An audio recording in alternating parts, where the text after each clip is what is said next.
मेरे प्यारे देशवासियों, नमस्कार। आज 27 दिसंबर है। 4 दिन बाद ही 2021 की शुरुआत होने जा रही है। आज की मन की बात एक प्रकार से 2020 की आखिरी मन की बात है। अगली मन की बात 2021 में प्रारंभ होगी। साथियों, मेरे सामने आपकी लिखी ढेर सारी चिट्ठियां हैं। माय गॉव पर जो आप सुझाव भेजते हैं वो भी मेरे सामने हैं। कितने ही लोगों ने फोन करके अपनी बात बताई है। ज्यादातर संदेशों में बीते हुए वर्ष के अनुभव और 2021 से जुड़े संकल्प है। कोल्हापुर से अंजलि जी ने लिखा है कि नए साल पर हम दूसरों को बधाई देते हैं, शुभकामनाएं देते हैं। तो इस बार हम एक नया काम करें। क्यों न हम अपने देश को बधाई दें, देश को भी शुभकामनाएं दें। अंजलि जी, वाकई बहुत ही अच्छा विचार है। हमारा देश 2021 में सफलताओं के नए शिखर छुए, दुनिया में भारत की पहचान और सशक्त हो, इसकी कामना से बड़ा और क्या हो सकता है। साथियों, नमो ऐप पर मुंबई के अभिषेक जी ने एक मैसेज पोस्ट किया है। उन्होंने लिखा है कि 2020 ने जो जो दिखा दिया, जो जो सिखा दिया, वो कभी सोचा ही नहीं था। कोरोना से जुड़ी तमाम बातें उन्होंने लिखी हैं। इन चिट्ठियों में, इन संदेशों में मुझे एक बात जो कॉमन नजर आ रही है, खास नजर आ रही है, वो मैं आज आपसे शेयर करना चाहूंगा। अधिकतर पत्रों में लोगों ने देश के सामर्थ्य, देशवासियों की सामूहिक शक्ति की भरपूर प्रशंसा की है।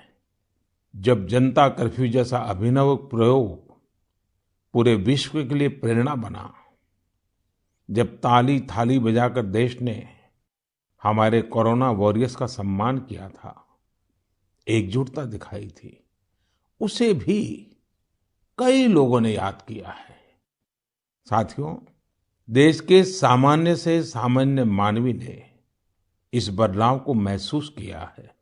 मैंने देश में आशा का एक अद्भुत प्रवाह भी देखा है। चुनौतियां खूब आई, संकट भी अनेक आए।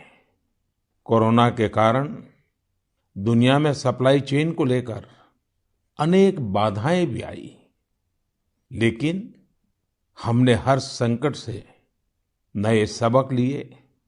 देश का नया सामर्थ्य भी पैदा हुआ।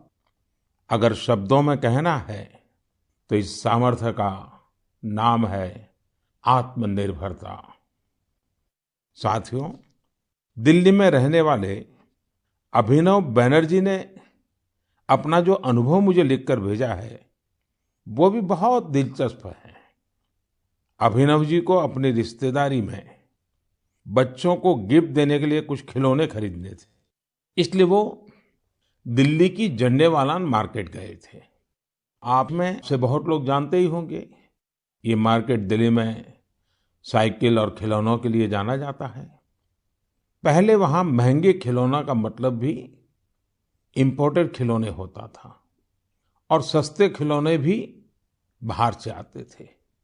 लेकिन अभिनव जी ने चिट्ठी में लिखा है कि अब वहां के कई दुकानदार कस्टमर्स को ये बोल बोलकर टॉयज बेच रहे हैं कि अच्छे वाला टॉय है, क्योंकि ये भारत में बना है, मेड इन इंडिया है। कस्टमर्स भी इंडिया मेड टॉयज की ही मांग कर रहे हैं। यही तो है, ये एक सोच में कितना बड़ा परिवर्तन। यह तो जीता जागता सबूत है, देशवासियों की सोच में कितना बड़ा परिवर्तन आ रहा है, और वो भी एक साल के भीतर भीतर इस परिवर्तन को आंकना आसान नहीं है। अर्थशास्त्री भी इसे अपने पैमानों पर तोल नहीं सकते।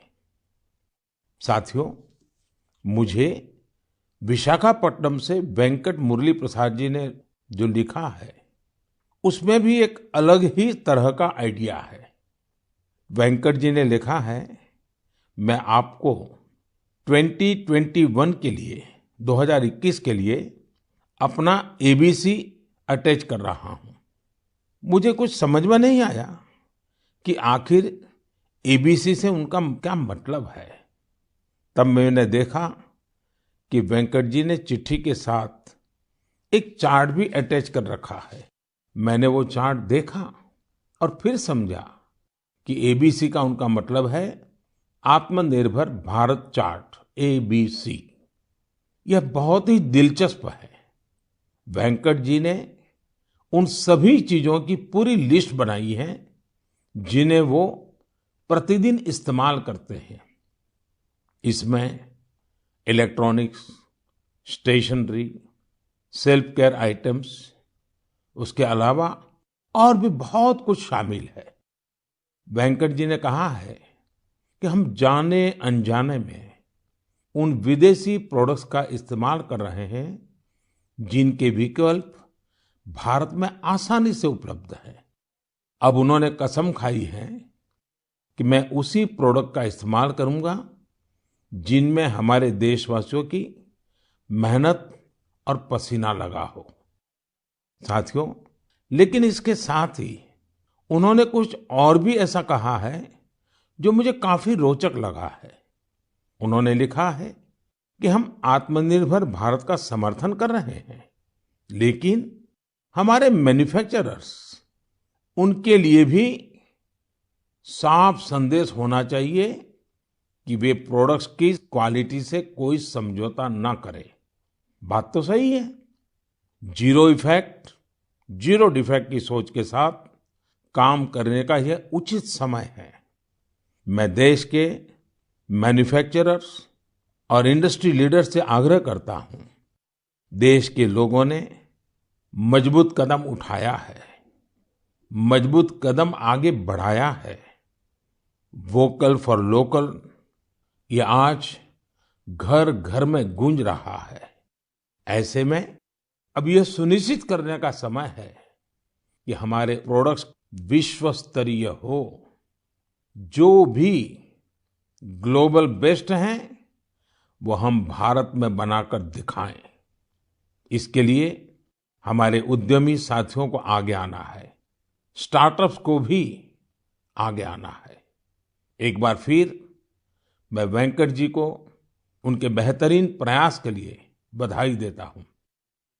साथियों, हमें इस भावना को बनाए रखना है, बचाए रखना है और बढ़ाते ही रहना है।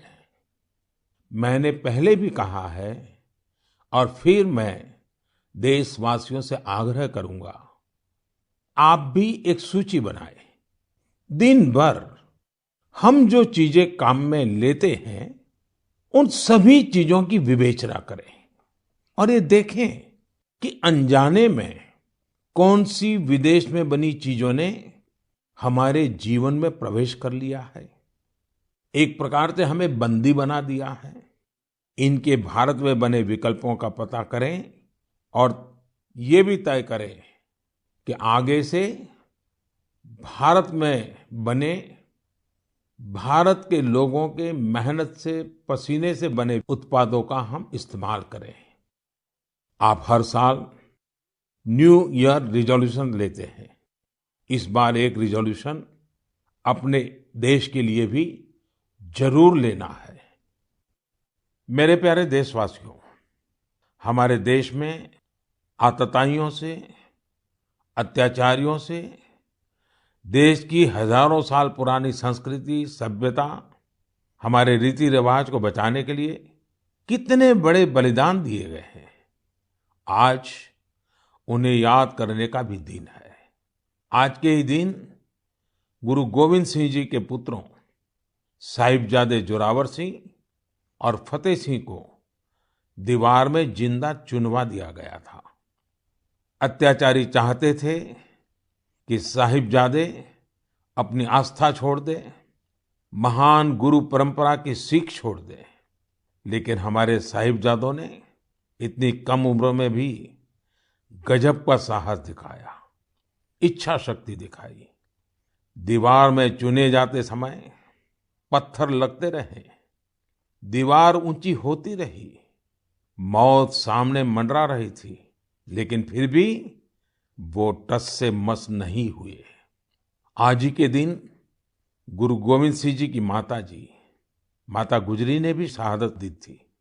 करीब एक सप्ताह पहले श्री गुरु तेग बहादुर जी की भी शहादत का दिन था। मुझे यहाँ दिल्ली के गुरुद्वारा रकाबगंज जाकर गुरु तेग बहादुर जी को श्रद्धा सुमन अर्पित करने का, मत्था टेकने का अवसर मिला।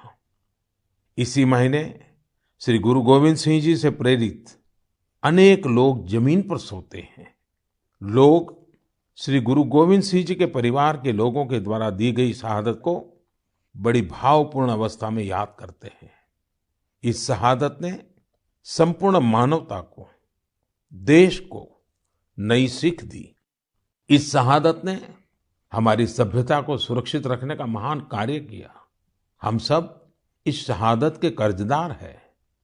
एक बार फिर मैं श्री गुरु तेग बहादुर जी, माता गुजरी जी, गुरु गोविंद सिंह जी और चारों साहिबजादों की शहादत को नमन करता हूं। ऐसे ही अनेकों शहादतों ने भारत के आज के स्वरूप को बचाए रखा है, बनाए रखा है। मेरे प्यारे देशवासियों, अब मैं एक ऐसी बात बताने जा रहा हूं जिससे आपको आनंद भी आएगा और गर्व भी होगा। भारत में लेपर्ड्स यानी तेंदुओं की संख्या में 2014 से 2018 के बीच 60% से अधिक की बढ़ोतरी हुई है। 2014 में देश में लेपर्ड्स की संख्या लगभग 7,900 थी। वहीं 2019 में इनकी संख्या बढ़कर 12,852 हो गई। ये वही लेपर्ड्स हैं जिनके बारे में जिम कॉर्बेट ने कहा था, जिन लोगों ने लेपर्ड्स को प्रकृति में स्वच्छंद रूप से घूमते नहीं देखा, वो उसकी खूबसूरती की कल्पना ही नहीं कर सकते। उसके रंगों की सुंदरता और उसकी चाल की मोहकता का अंदाज नहीं लगा सकते। देश के अधिकतर राज्यों में, विशेषकर मध्य भारत में, तेंदुओं की संख्या बढ़ी है। तेंदुए की सबसे अधिक आबादी वाले राज्यों में मध्य प्रदेश, कर्नाटका और महाराष्ट्र सबसे ऊपर है। यह एक बड़ी उपलब्धि है। तेंदुए पूरी दुनिया में वर्षों से खतरों का सामना करते आ रहे हैं। दुनिया भर में उनके हैबिटेट को नुकसान हुआ है। ऐसे समय में भारत ने तेंदुए की आबादी में लगातार बढ़ोतरी कर पूरे विश्व को एक रास्ता दिखाया है। आपको इन बातों की भी जानकारी होगी कि पिछले कुछ सालों में भारत में शेरों की आबादी बढ़ी है, बाघों की संख्या में भी वृद्धि हुई है, साथ ही भारतीय वन क्षेत्र में भी इजाफा हुआ है। इसकी वजह ये है कि सरकार ही नहीं, बल्कि बहुत से लोग, सिविल सोसाइटी, कई संस्थाएं भी हमारे पेड़ पौधों और वन्य जीवों के संरक्षण में जुटी हुई हैं। वे सब बधाई के पात्र हैं। साथियों, मैंने तमिलनाडु के कोयम्बटूर में एक हृदयस्पर्शी प्रयास के बारे में पढ़ा। आपने भी सोशल मीडिया पर इसके विजुअल्स देखे होंगे। हम सब ने इंसानों वाली व्हीलचेयर देखी है, लेकिन कोयम्बटूर की एक बेटी गायत्री ने अपने पिताजी के साथ एक पीड़ित डॉग के लिए व्हीलचेयर बना दी। ये संवेदनशीलता प्रेरणा देने वाली है और यह तभी हो सकता है जब व्यक्ति हर जीव के प्रति दया और करुणा से भरा हुआ हो। दिल्ली एनसीआर और देश के दूसरों शहरों में ठिठुरती ठंड के बीच बेघर पशुओं की देखभाल के लिए कई लोग बहुत कुछ कर रहे हैं। वे उन पशुओं के खाने पीने और उनके लिए स्वेटर और बिस्तर तक का इंतजाम करते हैं। कुछ लोग तो ऐसे हैं जो रोजाना सैकड़ों की संख्या में ऐसे पशुओं के लिए भोजन का इंतजाम करते हैं। ऐसे प्रयास की सराहना होनी चाहिए। कुछ इसी प्रकार के नेक प्रयास उत्तर प्रदेश के कौशाम्बी में भी किए जा रहे हैं। वहां जेल में बंद कैदी गायों को ठंड से बचाने के लिए पुराने और फटे कंबलों से कवर बना रहे हैं। इन कंबलों को कौशाम्बी समेत दूसरे जिलों की जेलों से एकत्र किया जाता है और फिर उन्हें सिलकर गौशाला भेज दिया जाता है। कौशाम्बी जेल के कैदी हर सप्ताह अनेकों कवर तैयार कर रहे हैं। आइए दूसरों की देखभाल के लिए सेवा भाव से भरे इस प्रकार के प्रयासों को प्रोत्साहित करें। यह वास्तव में एक ऐसा सत्कार्य है जो समाज की संवेदनाओं को सशक्त करता है। मेरे प्यारे देशवासियों, अब जो पत्र मेरे सामने है उसमें दो बड़े फोटो है। ये फोटो एक मंदिर के हैं और बिफोर और आफ्टर के हैं। इन फोटो के साथ जो पत्र है उसमें युवाओं की एक ऐसी टीम के बारे में बताया गया है जो खुद को युवा ब्रिगेड कहती है। दरअसल इस युवा ब्रिगेड ने कर्नाटका में श्रीरंगपट्टनम के पास स्थित वीरभद्र स्वामी नाम के एक प्राचीन शिव मंदिर का कायाकल्प कर दिया। मंदिर में हर तरफ घास फूस और झाड़ियां भरी हुई थी, इतनी कि राहगीर भी नहीं बता सकते थे कि यहाँ एक मंदिर है। एक दिन कुछ पर्यटकों ने इस भूले बिसरे मंदिर का एक वीडियो सोशल मीडिया पर पोस्ट कर दिया। युवा ब्रिगेड ने जब इस वीडियो को सोशल मीडिया पर देखा तो उनसे रहा नहीं गया और फिर इस टीम ने मिलजुल कर इसका जीर्णोद्धार करने का फैसला किया। उन्होंने मंदिर परिसर में उगाई कंटीली झाड़ियां, घास और पौधों को हटाया। जहां मरम्मत और निर्माण की आवश्यकता थी वो किया। उनके अच्छे काम को देखते हुए स्थानीय लोगों ने भी मदद के हाथ बढ़ाए। किसी ने सीमेंट दिया तो किसी ने पेंट। ऐसी कई और चीजों के साथ लोगों ने अपना अपना योगदान किया। ये सभी युवा कई अलग तरह के प्रोफेशन से जुड़े हैं। ऐसे में उन्होंने वीकेंड्स के दौरान समय निकाला और मंदिर के लिए कार्य किया। युवाओं ने मंदिर में दरवाजा लगवाने के साथ साथ बिजली का कनेक्शन भी लगवाया। इस प्रकार उन्होंने मंदिर के पुराने वैभव को फिर से स्थापित करने का काम किया। जुनून और दृढ़ निश्चय ऐसी दो चीजें हैं जिनसे लोग हर लक्ष्य प्राप्त कर सकते हैं।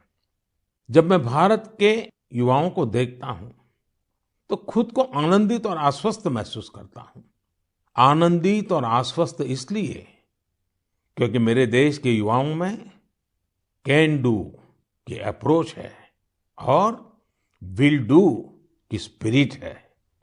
उनके लिए कोई भी चुनौती बड़ी नहीं है, कुछ भी उनकी पहुंच से दूर नहीं है। मैंने तमिलनाडु की एक टीचर के बारे में पढ़ा। उनका नाम हेमलता एन.के है, जो विडुपुरम के एक स्कूल में दुनिया की सबसे पुरानी भाषा तमिल पढ़ाती है। कोविड-19 महामारी भी उनके अध्यापन के काम में आड़े नहीं आ पाई।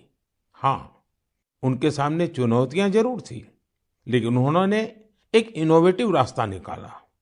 उन्होंने कोर्स के सभी 53 चैप्टर्स को रिकॉर्ड किया, एनिमेटेड वीडियो तैयार किए और इन्हें एक पेन ड्राइव में लेकर अपने स्टूडेंट्स को बांट दिए। इससे उनके स्टूडेंट्स को बहुत मदद मिली। वो चैप्टर्स को विजुअली भी समझ पाए। इसके साथ ही वे अपने स्टूडेंट्स से टेलीफोन पर भी बात करती रही। इससे स्टूडेंट्स के लिए पढ़ाई काफी रोचक हो गई।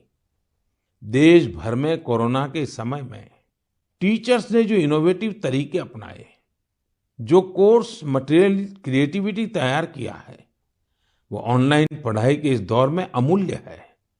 मेरा सभी टीचर से आग्रह है कि वो इन कोर्स मटेरियल को शिक्षा मंत्रालय के दीक्षा पोर्टल पर जरूर अपलोड करें। इससे देश के दूर दराज वाले इलाकों में रह रहे छात्र छात्राओं को काफी लाभ होगा। साथियों, आइए अब बात करते हैं झारखंड की कोरवा जनजाति के हीरामन जी की। हीरामन जी गढ़वा जिले के सिंजो गांव में रहते हैं। आपको ये जानकर हैरानी होगी कि कोरवा जनजाति की आबादी महज 6000 है, जो शहरों से दूर पहाड़ों और जंगलों में निवास करती है। अपने समुदाय की संस्कृति और पहचान को बचाने के लिए हीरामन जी ने एक बीड़ा उठाया है। उन्होंने 12 साल के अथक परिश्रम के बाद विलुप्त होती कोरवा भाषा का शब्दकोश तैयार किया है। उन्होंने इस शब्दकोश में घर गृहस्थी में प्रयोग होने वाले शब्दों से लेकर दैनिक जीवन में इस्तेमाल होने वाले कोरवा भाषा के ढेर सारे शब्दों को अर्थ के साथ लिखा है। कोरवा समुदाय के लिए हीरामन जी ने जो कर दिखाया है, वह देश के लिए एक मिसाल है। मेरे प्यारे देशवासियों, ऐसा कहते हैं कि अकबर के दरबार में एक प्रमुख सदस्य अबुल फजल थे। उन्होंने एक बार कश्मीर की यात्रा के बाद कहा था कि कश्मीर में एक ऐसा नजारा है जिसे देखकर चिड़चिड़े और गुस्से लोग भी खुशी से झूम उठेंगे। दरअसल वे कश्मीर में केसर के खेतों का उल्लेख कर रहे थे। केसर सदियों से कश्मीर से जुड़ा हुआ है। कश्मीरी केसर मुख्य रूप से पुलवामा, बडगाम और किश्तवाड़ जैसी जगहों पर उगाया जाता है। इसी साल मई में कश्मीरी केसर को जियोग्राफिकल इंडिकेशन टैग यानी जीआई टैग दिया गया। इसके जरिए हम कश्मीरी केसर को एक ग्लोबली पॉपुलर ब्रांड बनाना चाहते हैं। कश्मीरी केसर वैश्विक स्तर पर एक ऐसे मसाले के रूप में प्रसिद्ध है जिसके कई प्रकार के औषधीय गुण हैं। यह अत्यंत सुगंधित होता है, इसका रंग गाढ़ा होता है और इसके धागे लंबे व मोटे होते हैं, जो इसकी मेडिसिनल वैल्यू को बढ़ाते हैं। यह जम्मू और कश्मीर की समृद्ध सांस्कृतिक विरासत का प्रतिनिधित्व करता है। क्वालिटी की बात करें तो कश्मीर का केसर बहुत यूनिक है और दूसरे देशों के केसर से बिल्कुल अलग है। कश्मीर के केसर को जीआई टैग रिकॉग्निशन से एक अलग पहचान मिली है। आपको ये जानकर खुशी होगी कि कश्मीरी केसर को जीआई टैग का सर्टिफिकेट मिलने के बाद दुबई के एक सुपरमार्केट में इसे लॉन्च किया गया। अब इसका निर्यात बढ़ने लगेगा। यह आत्मनिर्भर भारत बनाने के हमारे प्रयासों को और मजबूती देगा। केसर के किसानों को इससे विशेष रूप से लाभ होगा। पुलवामा में त्राल के शार इलाके में रहने वाले अब्दुल मजीद वानी को ही देख लीजिए। वह अपने जीआई टैग्ड केसर को नेशनल सैफरन मिशन की मदद से पंपोर के ट्रेडिंग सेंटर में ई ट्रेडिंग के जरिए बेच रहे हैं। इसके जैसे कई लोग कश्मीर में यह काम कर रहे हैं। अगली बार जब आप केसर को खरीदने का मन बनाएं तो कश्मीर का ही केसर खरीदने की सोचें। कश्मीरी लोगों की गर्मजोशी ऐसी है कि वहां के केसर का स्वाद ही अलग होता है। मेरे प्यारे देशवासियों, अभी 2 दिन पहले ही गीता जयंती थी। गीता हमें हमारे जीवन के हर संदर्भ में प्रेरणा देती है। लेकिन क्या आपने कभी सोचा है गीता इतनी अद्भुत ग्रंथ क्यों है? वो इसलिए क्योंकि ये स्वयं भगवान श्री कृष्ण की ही वाणी है। लेकिन गीता की विशिष्टता ये भी है कि ये जानने की जिज्ञासा से शुरू होती है, प्रश्न से शुरू होती है। अर्जुन ने भगवान से प्रश्न किया, जिज्ञासा की, तभी तो गीता का ज्ञान संसार को मिला। गीता की ही तरह हमारी संस्कृति में जितना भी ज्ञान है, सब जिज्ञासा से ही शुरू होता है। वेदांत का तो पहला मंत्र ही है अथातो ब्रह्म जिज्ञासा, अर्थात आओ हम ब्रह्म की जिज्ञासा करें। इसलिए तो हमारे यहाँ ब्रह्म के भी अन्वेषण की बात कही जाती है। जिज्ञासा की ताकत ही ऐसी है। जिज्ञासा आपको लगातार नए के लिए प्रेरित करती है।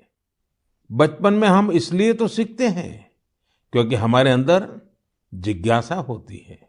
यानी जब तक जिज्ञासा है तब तक जीवन है। जब तक जिज्ञासा है तब तक नया सीखने का क्रम जारी है। इसमें कोई उम्र, कोई परिस्थिति मायने ही नहीं रखती। जिज्ञासा की ऐसी ही ऊर्जा का एक उदाहरण मुझे पता चला तमिलनाडु के बुजुर्ग श्री टी श्रीनिवासाचार्य स्वामी जी के बारे में। श्री टी श्रीनिवासाचार्य स्वामी जी 92 साल के हैं, 92 इयर्स। वो इस उम्र में भी कंप्यूटर पर अपनी किताब लिख रहे हैं, वो भी खुद ही टाइप करके। आप सोच रहे होंगे कि किताब लिखना तो ठीक है, लेकिन श्रीनिवासाचार्य जी के समय पर तो कंप्यूटर रहा ही नहीं होगा। फिर उन्होंने कंप्यूटर कब सीखा? ये बात सही है कि उनके कॉलेज के समय में कंप्यूटर नहीं था, लेकिन उनके मन में जिज्ञासा और आत्मविश्वास अभी भी उतना ही है जितना अपनी युवावस्था में था। दरअसल श्रीनिवासाचार्य स्वामी जी संस्कृत और तमिल के विद्वान हैं। वो अब तक करीब 16 आध्यात्मिक ग्रंथ भी लिख चुके हैं। लेकिन कंप्यूटर आने के बाद उन्हें जब लगा कि अब तो किताब लिखने और प्रिंट होने का तरीका बदल गया है, तो उन्होंने 86 साल की उम्र में, 86 की उम्र में कंप्यूटर सीखा, अपने लिए जरूरी सॉफ्टवेयर सीखे। अब वो अपनी किताब पूरी कर रहे हैं। साथियों, श्री टी श्रीनिवासाचार्य स्वामी जी का जीवन इस बात का प्रत्यक्ष प्रमाण है कि जीवन तब तक ऊर्जा से भरा रहता है जब तक जीवन में जिज्ञासा नहीं मरती है, सीखने की चाह नहीं मरती है। इसलिए हमें कभी ये नहीं सोचना चाहिए कि हम पिछड़ गए, हम चूक गए, काश हम भी ये सीख लेते। हमें ये भी नहीं सोचना चाहिए कि हम नहीं सीख सकते या आगे नहीं बढ़ सकते। मेरे प्यारे देशवासियों, अभी हम जिज्ञासा से कुछ नया सीखने और करने की बात कर रहे थे। नए साल पर नए संकल्पों की भी बात कर रहे थे। लेकिन कुछ लोग ऐसे भी होते हैं जो लगातार कुछ न कुछ नया करते रहते हैं, नए नए संकल्पों को सिद्ध करते रहते हैं। आपने भी अपने जीवन में महसूस किया होगा, जब हम समाज के लिए कुछ करते हैं तो बहुत कुछ करने की ऊर्जा समाज हमें खुद ही देता है। सामान्य सी लगने वाली प्रेरणाओं से बहुत बड़े काम भी हो जाते हैं। ऐसे ही एक युवा है श्रीमान प्रदीप सांगवान। गुरुग्राम के प्रदीप सांगवान 2016 से हीलिंग हिमालय नाम से अभियान चला रहे हैं। वो अपनी टीम और वॉलंटियर्स के साथ हिमालय के अलग अलग इलाकों में जाते हैं और जो प्लास्टिक कचरा टूरिस्ट वहां छोड़कर आते हैं वो साफ करते हैं। प्रदीप जी अब तक हिमालय की अलग अलग टूरिस्ट लोकेशन से टनों प्लास्टिक साफ कर चुके हैं। इसी तरह कर्नाटका के एक युवा दंपति है अनुदीप और मिनुषा। अनुदीप और मिनुषा ने अभी पिछले महीने नवंबर में ही शादी की है। शादी के बाद बहुत से युवा घूमने फिरने जाते हैं, लेकिन इन दोनों ने कुछ अलग किया।